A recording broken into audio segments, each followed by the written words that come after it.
Yo guys, check, kamusta mga idol? So ay mag-update tayo ngayong Miyerkules ng umaga mga Lodi. At grabe yung nangyari sa atin after ng CPI report. Medyo nag-drop yung Bitcoin. Pero yung Ethereum mga idol, goods na goods, no? Nakita nyo ba yung Ethereum mga idol? So mag-news na tayo ngayon, no? At kung kagabi meron tayong CPI report, mamaya meron naman tayong PPI report, no? Ayan. Goods yung nangyari sa ating CPI. So, laging sinasabi ni Trump, mag-cut na dahil maganda naman daw. So, mamaya i-check natin kung ano yung nangyayari dyan. So, check natin ang crypto bubble, mga Lodi. Sa day natin, medyo may mga double digit. Ayan. Pump, ito, bago to. Mga Lodi, kakalabas lang nito kahapon. At meron pang mga bagong coins. Saan na ba yan? Check nga natin. Ito. Kita nyo to mga idol. Sa BitGet to may mga lumabas na yung pump.pan ito. Meron ka, pwede ka nang bumili nito sa BitGet. Ganon din yung Ani. Nakita nyo yung Ani? Si Ani to, yung companion sa Grok 4. Ayan 900% agad yung ina po. Mga lods ang lupit, di ba? Kakalabas lang, basta trending talaga. Mga idol, ginagawa na agad nila ng mga meme coins. Nako, para baka ingat lang kayo. Ingat lang kayo kasi mamaya ginawa lang nila to dahil ayun, tignan niyo yung chart to kasi nasa 1 day tayo pero 5 minutes. Ito. Ito yung 5 minutes niya. Grabe. No, lumipad agad kung nag-abang ka dito pagkapasok, paldo ka na. Makikita niyo yan sa on-chain. Sa cellphone lang yun, no? Sa BitGet, meron dong on-chain. Tinuro ko na yun yung nakaraan Pag gusto niyo yung mga maging advanced kayo sa mga lalabas na coin sa BitGet, meron yun sa on-chain mga lods. Hanapin nyo lang. Sa cellphone nga lang siya, sa mobile. Dito sa PC, wala yun So ito, yung Ani at saka yung pump mga lods, no? Ayan, bago yun. Yung pump naman, medyo hindi naman siya gano'n nag-pump. No? Yung pump, hindi gano'n nag-pump mga lods diba? Pero, pump pa rin, uptrend pa rin. At medyo siya, nagte-trending ngayon to, mga lods, no? Ito. Sa 1 minute, sa 5 minutes time frame. So, ayan, maraming bago ngayon, mga lods, no? Sa mga wala pang crypto exchange dyan, andyan yung link natin ng BitGet, mga lodi, sa description sa baba, no? Ayan. Register na kayo. Pero, mag-ingat kayo lagi, lalong-lalo na sa mga ganitong coins.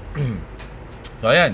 Bago ang lahat, mga lods, bago tayo mag-news, bago tayo mag-updates ng mga balita natin, alam nyo na, palike muna ng ating video. At syempre, sa mga gusto ng ganitong content, everyday news, update sa crypto, sa ating global, at sa trending news dito sa X, mga idol.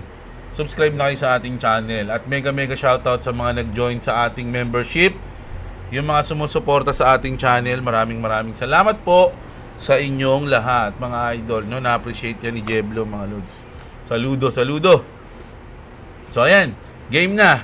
PPI tayo mamaya, mga lods. 8:30 pa din, katulad ng CPI kagabi. 8:30 din yan. Tapos Thursday, meron tayong core retail sale at yung unemployment claims natin sa Thursday. So, magkakasunod to 3 araw, Tuesday to Thursday. Diba? Sa atin naman crypto bubble, eto nga, pero sa hour natin, sa day kasi ito medyo goods pa sila, no? Pero sa hour natin, naku, medyo nagda-downtrend na sila. Kaya nga yung ating, pero yung para sa akin, mga lods, itong itsura ng XRP, goods pa rin to sa akin, mga idol, no? At lalong-lalo na yung Ethereum. Grabe si Ethereum, mga idol, no?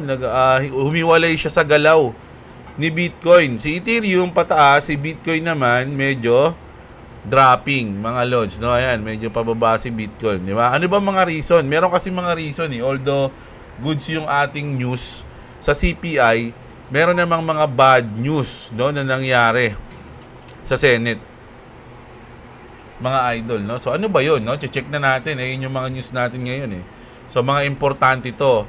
So breaking, nako, imbis na ipapasa na, maraming tumutol. House procedural vote for the 3 different crypto bills has reportedly failed, mga idol, no? Yung Crypto Genius Act, nako, nag-failed. Clarity Act, nako, nag-failed. Anti-CBDC Act, nako, nag-fail din mga Lodi. Kaya nga sabi dito mga idol, 210 Democrats and 13 Republicans voted against Advancing Crypto Genius Act, Clarity Act, and Anti-CBDC Act. So, ano yan mga Lodi? 12 sila, no? Na hindi bumoto, na tumutol. Ito nga sabi nga dito ni Eleanor Torres, wow, just came out of the trial, no phones allowed, and catching up on the House from floor drama. The procedural vote on the crypto bills failed after a group of GOP Freedom Caucus members vote no. Mostly, I'm told, over concerns about CBDCs and the bills not being packed together. Here are the, ito, 12 sila, no? 1, 2, 3, 4, 5, 6, 7, 8, 9, 10, 11, 12. Oh, 13 pa. Si Steve Scalise naman, who voted to follow for a motion to consider. Hindi siya yung nag-no. Gusto niya follow to consider, just like Leather John Toon, when the genius motion failed the Senate. Pero ito mga lods, no? Although bad news to, may good news sa likod nito mga idol, no? So what's next, sabi dito? My sources say leadership is now working on a new agreement to try again tonight. So may kakaroon sila ng botohan ulit mamaya. Kung magkakaroon naman ulit ng botohan mamaya, anong mangyayari dun? Ayaw nga nila. So, ganun din yun. Kung magkakaroon ng botohan mamaya, hindi rin boboto tong mga to. Magno-no din tong mga to, mga idol. Ayun yung sabi. Pero mali, mga Lodi. Alam nyo kung bakit? Kasi nalaman ni Trump, mga idol. Sabi, sino yung mga hindi bumoto dyan? Punintahan niya ngayon. Sabi niya ngayon, makukulit kayo, sabi niya ngayon, So, President Trump says 11 representatives who voted against pro-crypto legislation have now agreed to vote in favor of advancing the bill. So, ayun na, pumayag na, kinausap ni Trump Sabi dito mga idol, I'm in the Oval Office with 11 of the 12 congressmen, women necessary to pass the Genius Act. And after a short discussion, they have all agreed to vote tomorrow morning in favor of the rule. No? So, pumayag na sila mga Lods, no? Pumayag na sila. Sige po, Mr. President, botohan na lang po ulit. Magpapabor na po kami. Speaker of the House, Mike Johnson, was at the meeting by telephone and looked forwards to taking the vote as early as possible. I want to thank the congressman and women for their quick and positive response. Make America great again. So, nung nakausap sila ni Trump, mga Lodi, bigla silang nagbago. No? Ay, sige, boboto na kami. Sa tingin nyo, ano yung sinabi ni Trump sa kanila? Tinakot ba sila? Binantaan ba sila? No? Ano sa tingin nyo? Ako, alam nyo kung ano sa tingin ko. Sinabi ni Trump, ganun ba? Hindi kayo bumoto? Sige na nga, lalabas ko na yung list ng, ni Jeffrey Epstein. Andun yung mga pangalan nyo Ilalabas ko na. Ayaw nyo pala bumoto Sa tingin ko, ganun mga idol no? Kaya sabi ko nga sa inyo mga idol, gagamitin ni Trump yon. Hindi basta-basta ilalabas yun tulad ng mga gantong sitwasyon. Napakinabangan niya na agad. Pero hindi tayo sure Inaano ko lang yun. Kumbaga inaano ko lang. Ina-assume. Ayan, ina-assume ko lang 'yan mga idol na baka ganun yung sinabi ni Trump. Kasi isipin niyo nag-no na nga kayo mga Democrat yung mga yan kalaban ni Trump yan 'Di ba? Mga Democrat, ay ganun ba? Hindi kayo nagboto? Tara nga, nakita ko yung pangalan mo dito sa lista. Eto na so nagamit niya na. Sabi ko nga sa inyo, gagamitin niya yun sa mga susunod pang mga pangyayari. Siya yung masusunod. As long na hawak niya yung list na yun, mga idol, siya yung masusunod sa inyo, mga Lods, no? Siya yung presidente Alam nga naman kung nandun man siya sa list, ba't niya ilalabas yung pangalan niya? Wala ako dyan kayo-kayo lang nandyan. So, ayun sa tingin ko. Kaya mamaya, magkakaroon ulit ng botohan, mga Lodi, at baka bukas na to, no? At magkakaroon ulit ng botohan, and then, go na raw sila. Okay na daw sila. Okay na kami, Mr. President. Nako kay ikaw naman, di ka na mabiro. Isang botohan lang naman, sorry na. Sige na, bukas boboto na kami in favor of in favor na diyan sa batas na yan. Ganun. Kaya medyo nag-drop ngayon yung market Di ba? Pero syempre, babalik na yan mga Lodi once na may pasa na yan. At dahil yung kay Trump, mga Lods. Ang kulit ni Trump no? So ito, nako, mainit na rin tayo sa Fed Once na may pasa yun, tas matanggal to si Jerome, nako, hindi natin alam kung sa tingin ko, positive yun mga Lods. Isipin nyo, mapapasa yung mga batas, tas matatanggal si Jerome, magkakat ng rate. Diba? Chair Powell must resign. Sabi ni Senator Cynthia Lummis. Sabi nga dito ni US Treasury Sec Scott Bessent says the process to replace Fed Chair Powell has officially begun. So, papalitan na talaga siya mga idol, no? He wants letting Powell stay could cause market confusion. Process will move at Trump's pace. Market brace your impact, sabi mga idol, no? So, grabe to. Mga Lods, no? Talagang gusto na nilang tanggalin si Jerome. Sabi nga dito, breaking news. Congresswoman Ana Paulina Luna confirms the imminent firing of Per Jerome Powell per chair. So, confirm na daw. Happening now. Naku, Per Jerome Powell's firing is imminent according to Congresswoman. Naku, matatanggal na si Jerome Powell. Mga idol, no? Grabe yung tagumpay ng ng crypto world, Unang-unang nawala sa landas is si Gary Gensler. So ngayon naman si Jerome Powell. Mga idol, ano sa tingin niyo mangyayari? Tinanong to, Grok, is this true? Sumagot ba si Grok? Check natin. Ana Paulina Luna tweeted confirmed to claim Jerome Powell's imminent firing amidst scrutiny over the Fed's 2.5 billion renovation cost overrun. So dun nga yan sa ginawa ni Jerome Powell na renovation sa office nila. While pressure from Trump allies is a real and could provide cause for removal. No official White House or Fed announcement confirmed. It's happening soon. It's speculative but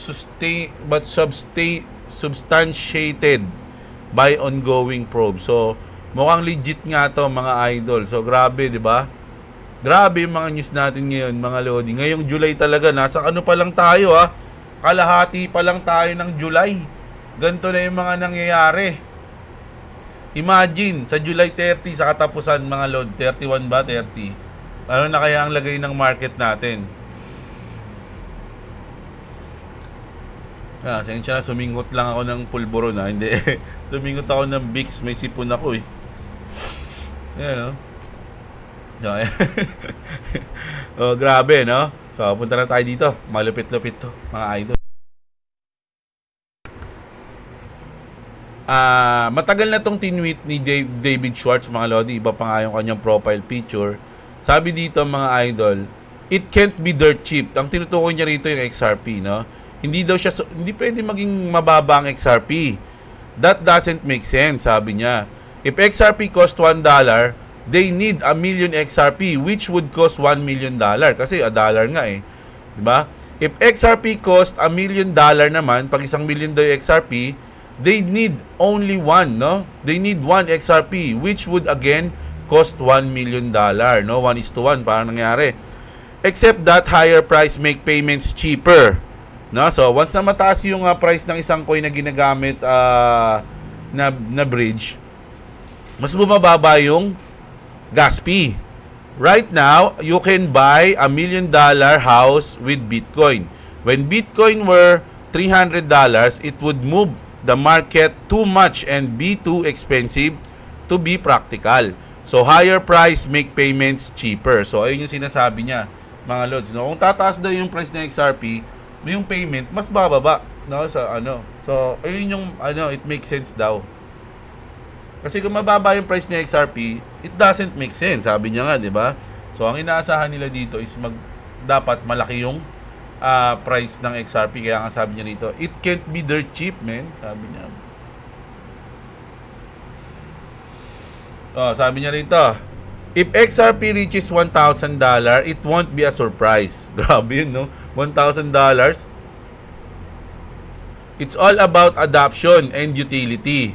This man knows something, sabi, no? So, in-expect nyo ba na wag 1,000? Ako, although ayokong mawala ng XRP, No? Pero magbebenta talaga ako niyan. May mga price ako na na target. Pero mas target ko yung time kaysa sa price. Na kung ano yung time na to, doon ako magpa-profit kahit ano pang price niya. Pero once na umabot sa 589, ayun kasi yung magic number ng XRP, no? 589, no? Pero bahala na mga lodi, no? It depends on the situation. Pero naka-focus ako sa strategy ko, mga lods, no? Yung time, no? Sa tawag dito, last quarter ng 2025 o pwedeng hanggang January. Ganun, hanggang dun lang ako, mga lods, no? Ito naman. SBI chairman says XRP will reach a very high price after SEC case end. So, maraming umaasa nga niyan, mga lodi, yung sa Japan to, mga lods ayun yung sinasabi nila kasi once na raw na masettle na talaga yan, doon na lalabas lahat ng 1,700 NDAs kasi wala na silang pag-aalala, tapos na hindi katulad ngayon, may pending pa. Kumbaga, although automatic na tapos na yan, kaya lang kasi hindi pa ina-announce ng SEC parang ayaw nilang mag-announce nang wala pa yung mismong final verdict, di ba? So yun na yun, mga lodi. At sabi dito, ito sa mga ETF to, SEC Commissioner admits where we are bureaucracy. ETF process is frustrating. Not ruling out new listing. Kumbaga, tagal daw ng mga approved. Many ETF application is still under review. Sabi dito, XRP ETF may be delayed but it's not denied.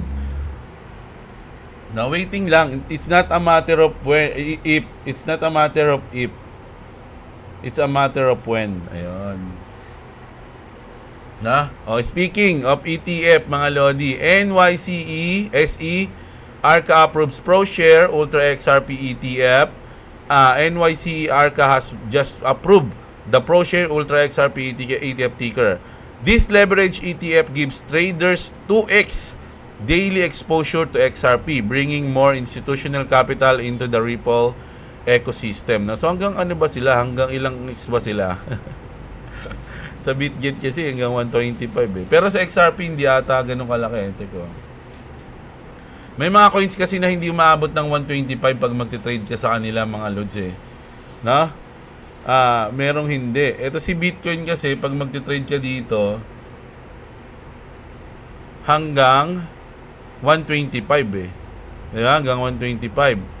Pero may mga coins na hindi ganyan Si XRP ba? Hanggang saan ba si XRP? Si XRP naman hanggang 125 din to, mga lods. No? Meron ano pa ba iba? Eto, try natin. Eto, hanggang 75 lang. Sino to? Si XLM. So, si Stellar, mga lodi, hanggang 75 lang. So, may mga ganun kasi yan mga idol, hindi sila pare-parehas. No, kung baga, mas sugalord ka dun sa coin na yun. Ayan, no? So, yung drop ng XRP kahapon, parang normal lang to, mga idol No, kasama to sa galaw mga lods So, sa akin, maganda yung moves nito. Hintayin natin ngayong week. Ano pa? No? Pagkatapos ng mga yan.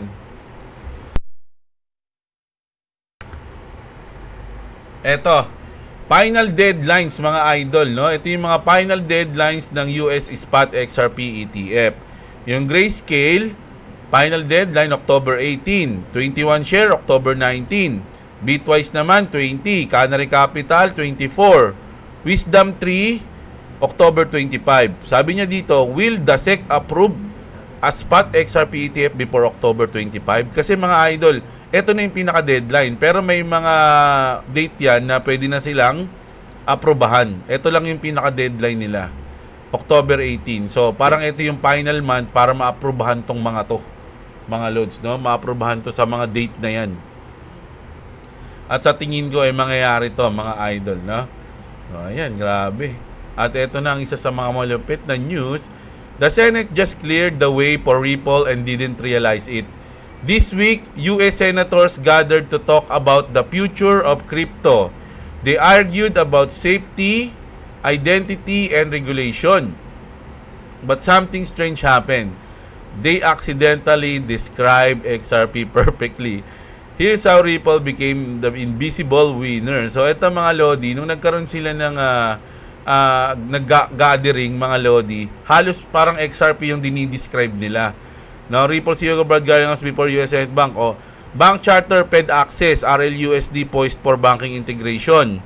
XRP Bridge Asset, regulated, interoperable, USD-backed mga loans. No? So, dito mga idol, parang yung pinaka-plano nila na ayusin yung financial system, parang ang nangyayari, nagiging obvious na parang XRP o Ripple yung kailangan nilang gamitin. Natatandaan niyo yung update natin kahapon, yung picture ni Trump na nandun si Brad Garlinghouse sa likod niya.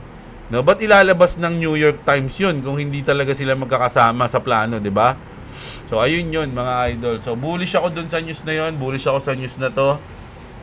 At malupit ang nangyayari ngayon. So, humanda na kayo mga idol, no? Ito gusto ko lang papakita sa inyo mga idol, ha? Sabi dito, this man's disturbing interaction with Grok's new female AI is going viral due to how strange and concerning his love for her already. Grabe kasi mga Lodi kung paano niya kausapin si Annie, no? Check natin. Medyo may kabastusan eh. I want you to look at my ass and tell me what you do to it. Oh, babe, that rugged ass in those shorts is a total tease. Damn, it's perfect. I'd love to grab it tight, give it a playful smack, and kiss every inch while pulling you close for some serious heat. Would you put your tongue in it? Are you kinky like that? Oh, babe, that rugged beard and those glasses are driving me wild. Yeah, I'm kinky enough to tease that ass with my tongue. Damn, you're tempting me. Come closer. Let's explore every naughty inch together. Grabe mga wordings ni Annie, no? So, pwede, ibig sabihin lang yan, pwede, kumbaga, off the roof yung ano niya. Yung mga pwede niyang sabihin, mga idol, no? Pwede niyang i-describe, no? So, nasa yun na yan kung papaniwala mo siya. O ano yung mga itatanong mo sa kanya para magsalita siya ng ganun. Mga lods, no? So, ayan. Grabe na ngayon. Ito yung pinaka-trending ngayon, mga idol. Ang dami nang gumagawa ng meme. Kay Annie. Ito nga, the future of dating. Alagay dito. 6 feet tall. Siyempre, mga babae talaga. Inisip, parang sinasabi dito, demanding yung mga babae. So, ba't pa yung mga lalaki maghahanap ng, kumbaga, ipiplease sila kung meron namang Annie. Yeah? Nasusunod sa lahat, mga lods, no? Grabe naman. Ano masabi nyo rito yung mga girls? Si Idol Lisa Yongson, sino pa ba yung mga idol natin dyan? Ano masabi nyo dito, mga idol? No? Nakapalitan na ba yung yung traditional dating? Kasi ito na yung magiging future of dating daw, yo. Makakasama na ng mga lagi nang makikita mo yung mga boys sa restaurant, kausap yung cellphone nila, nagtumatawa mag-isa, kausap yung phone, kausap si Annie sa phone. Grabe, ang weird na ng future. Magkaganyan, mga idol, no? So, tintayin ko yung comment nyo dyan. Ito, last news natin. Ito, naging interesting sa akin tong news na to kasi nga, ginamit to ni Trump. Pero, si Kevin Spacey yung idol ko kasi to, mga Lodi. Ito si John Doe sa palabas na 7, no? Panoorin niyo yung 7, napakaganda nun. Si Brad Pitt, siya, si Kevin Spacey, tsaka si Morgan Freeman. Ayan, si Morgan Freeman. Napakaganda ng palabas na yun, mga Lodi. So, yun sa mga obra na movie. Siya yung bida. Ay, kalaban pala si Kevin Spacey dun. So, sabi ni Kevin Spacey, mga Lodi, who has listed as a passenger on the Lolita Express, has called for the immediate release of Epstein files. So, siya rin mismo gusto niyang ilabas yung listahan. Release the Epstein files, sabi, all of them, for those of us who with nothing to fear. The truth can't come soon enough. I hate to make this about me, but the media already has, sabi, no? So, sabi ni Kevin Spacey, alam na ng mga media nasa kanila na, kaya lang parang naghihintay lang sila ng go signal kung ilalabas na ba nila o hindi. Kasi once na nilabas nila yon nang walang go signal, pwede pang baliktarin yun para ilaban sa kanila. Mga Lodi, na pwedeng sabihin na gumagawa sila ng kwento, ganyan-ganyan, fake news. So, pwedeng maging laban sa kanila yon. Pero once na lagyan na ng go signal yan, ibalita nila at sasangayin yung Trump government o yung Malacanang. Yun na yun. No? Ibig sabihin, nasa media na yan. Kaya lang hindi pa rin nilalabas. Pero, sa tingin ko, hindi ilalabas yan as long na nakaupo si Trump. Siguro, pag paalis na si Trump sa pwesto, sa kanya ilalabas yan. Or, pwede niya gamitin niyang list na yan. Parang napakapangyarihan ng list na yan. Kasi pwede niyang gamitin yung list na yan para ma-extend yung termino niya. No? Magkaroon ng batas para ma-extend yung termino niya. Ayaw nyo? Ganun siya. Ayaw nyo ako extend? Pabala ko sana. Pagkatapos ko maging presidente, ilalabas ko na to eh. Kaya lang, wala pala. Hindi na pala ako. Last ko na pala to. Kala ko, okay pa. Sige, lalabas ko na. Sabihin ng mga mayayam, uy, sige na nga, presidente ka pa ulit para may foreigners pa kami. Ano sabihin nyo? There was a bedroom in the back of that plane, sabi. Grabe si Elon Musk. Gusto niya rin talagang ilabas eh. Hindi niya nagigit si Trump eh. Si Trump kasi gusto niyang gamitin yon para maging leverage. Mga idol, no? Meron siyang leverage sa mga makapangyarihang tao, which is yung list. At once nahawak niya yon, siya yung makapangyarihan sa kanila. No? Pwede niyang takutin, blackmail yung mga masasamang tao. Although, masasamang tao na din yun eh. Kasi nga, nandun sila sa listahan eh. 'Di ba? Kung gagamitin ko tong mga kasalanan nyo, total masamang tao naman kayo, para wag nyo akong pakialaman. Para ako yung masunod sa inyo. 'Di ba? So, ganun yun, mga Lodi, sa tingin ko Kayo, anong masasabi nyo dyan, mga idol, no? So, si Kevin Spacey, napakagaling na artista nito, mga Lods. Pati sa, ano bang tawag doon? Sa palabas na, sila naman ni Morgan Freeman din yun, alam ko eh. Kasama niya. Samuel L. Jackson pala. Negotiator, ayun. Negotiator, ayun mga luhan. Grabe, luma na mga movie na yun. Pero ang gaganda nun, mga Lodi, no? So, ayun, panoorin nyo. At, no? Nag-promote pa ng movie. Pero ayan, mga idol, no? Ayun yung news natin ngayon. Sana na-enjoy nyo or parang naging interesting yung mga balita sa inyo. Uy, napaka-interesting yun. Pwede yun, ganun-ganyan, So, i-comment nyo yung mga masabi nyo dyan, mga idol. Siyempre, like nyo na rin yung video natin. At sa mga hindi pa nakasubscribe, subscribe na kayo sa ating channel, mga idol. No? At sobrang napaka-shoutout sa mga nagsusuper thanks, nagtawag dito, nag-join sa ating group, sumusupport sa ating channel. Kayo yung reason kung ba't ako nagtutuloy-tuloy kahit may sakit na ako. Ayan. No, tuloy-tuloy lang tayo. Ayokong ma-miss nyo ako eh. So, ayan. Kita-kits tayo mamayang gabi, mga idol. Magandang araw sa inyo, mga kapatid. At what's up? Subscribe to Love CV. Subscribe to Jablo wants to subscribe to me. It's in the description. Also, thank you all watching to my dad's video, and whoever supports my dad, God bless you.